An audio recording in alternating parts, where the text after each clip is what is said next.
பல்கேரியாவில் 1911ஆம் ஆண்டு பிறந்த ஒரு தீர்க்கதரிசி என்று சொல்லப்படுபவர் பாபா வாங்கா.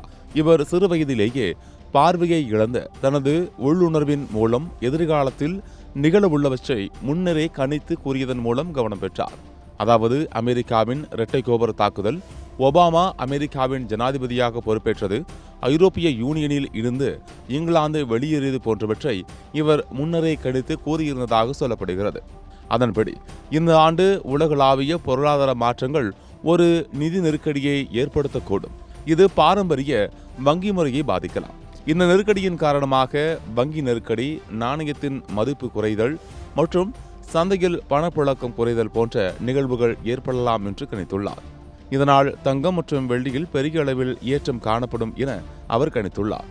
எனவே தங்கத்தின் விலை 25 முதல் 40 விழுக்காடு வரை உயரக்கூடும் என்றும் எதிர்பார்க்கப்படுகிறது. வரும் நாட்களில் தான் என்ன நடக்கப் போகிறது என்பது தெரியும். மேலும் இவையெல்லாம் பொதுவான கருத்துக்களாகும்.